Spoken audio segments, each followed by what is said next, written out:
Pertandingan babak 16 besar Euro 2021 telah selesai digelar dengan dua laga terakhir. Inggris melawan Jerman dan Swedia melawan Ukraina tadi malam, Rabu 30 Juni 2021.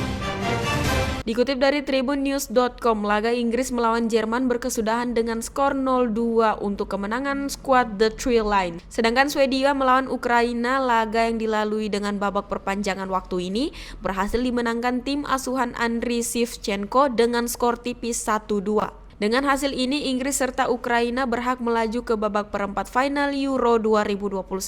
Keduanya akan bertemu di babak 8 besar pada Minggu 4 Juli 2021 pukul 2 waktu Indonesia Barat. Laga Inggris menghadap Jerman di babak 16 besar Euro 2021 berakhir dengan kemenangan 3-0 dengan skor 2-0.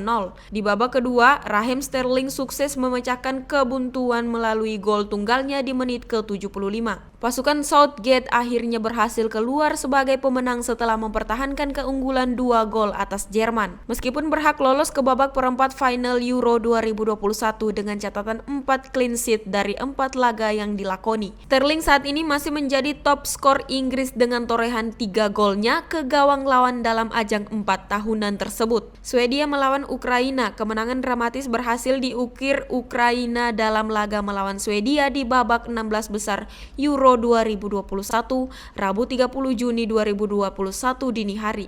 Laga antara Ukraina dan Swedia harus berlanjut ke masa perpanjangan waktu setelah kedudukan imbang 1-1 pada waktu normal 90 menit.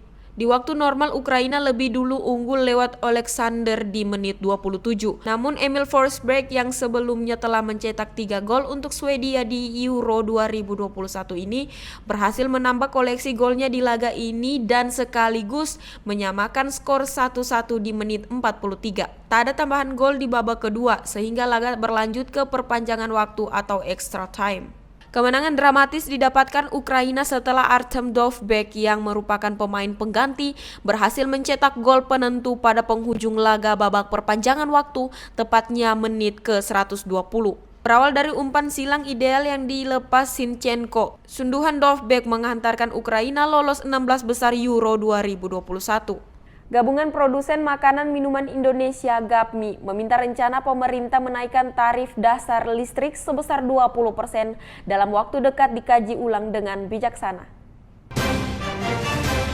Dikutip dari Jakarta, secara makro, kebijakan tersebut sedikit banyak akan berpengaruh pada PDB, konsumsi rumah tangga, dan inflasi.